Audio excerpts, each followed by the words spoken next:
बाबा साहब देख रहे हैं आप, आज फिर वही हुआ।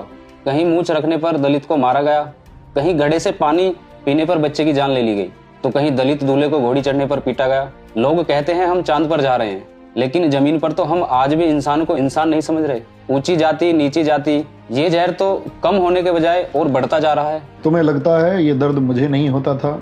जब मैं उस दौर में था तब हमें जानवर से भी बदतर समझा जाता था। हमारी परछाई से भी लोग दूर भागते थे। मुझे लगा था कि अगर मैं कानून बना दूंगा, सबको एक बराबर खड़ा कर दूंगा, तो शायद लोगों की मानसिकता बदल जाएगी। लेकिन आज देख रहा हूँ कि मैंने कागज़ पर तो छुआछूत मिटा दिया, लेकिन लोगों के दिमाग से जाति का कचरा अभी तक नहीं निकला है। पर बाबा साहब, लोग तो ये भी कहते हैं कि ये सब आपने सिर्फ अपनी जाति के लिए किया। उन्हें ये समझ ही नहीं आता कि आपने कितनी मुश्किलों से ये सब तैयार किया। उन्हें क्या पता संघर्ष और ज्ञान क्या होता है बेटे। लोगों को लगता है कि मैंने सिर्फ आरक्षण की बात की। उन्हें बताओ कि जब मैं कोलंबिया और लंदन में अपनी रातें काली कर रहा था, तब मैंने द प्रॉब्लम ऑफ रूपी जैसी किताबें लिखी। ये वही रिसर्च थी जिसकी नींव पर आज तुम्हारे देश का रिजर्व बैंक ऑफ इंडिया अर्थात आरबीआई खड़ा है। सिर्फ यही नहीं, आज तुम्हारे खेतों में जो पानी आता है, जो दामोदर घाटी और हीराकुंड जैसे बांध बने हैं, उनकी नीतियां मैंने ही बनाई थी। मैंने 18 घंटे जाग कर पढ़ाई की, अपनी आंखों की रोशनी गंवाई, ताकि मैं भारत को दुनिया के सबसे बेहतरीन देशों की कतार में खड़ा कर सकूं। मेरा काम किसी एक जाति के लिए नहीं, पूरे भारत के निर्माण के लिए था। तुम्हारे लिए आराम करने की परिभाषा होगी 1 घंटे रील्स स्क्रॉल कर लूँ, कुछ घंटे चैटिंग कर लूँ। जानते हो मेरे लिए आराम का मतलब क्या था?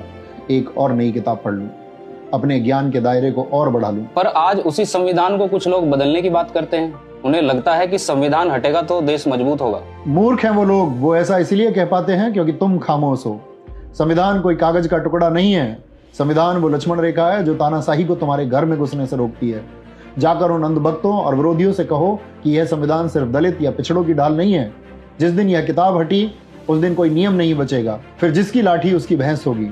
आज जो गरीब, सवर्ण या मध्यम वर्ग का आदमी पुलिस की आंखों में आंखें डालकर बात करता है, वो इसी संविधान की वजह से है। या रूल ऑफ लॉ है।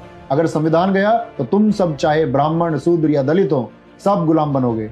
उस दिन इंसान की कीमत खत्म हो जाएगी और पुराना दौर लौट आएगा।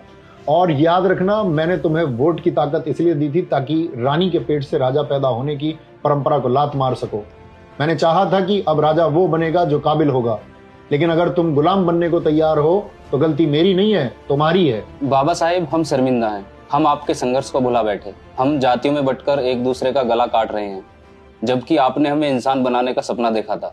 हम विज्ञान छोड़ पाखंड में उलझ गए। शर्मिंदा मत हो बेटे और अपना सिर मत झुकाओ। मुझे कमजोर और रोने वाले लोग पसंद नहीं।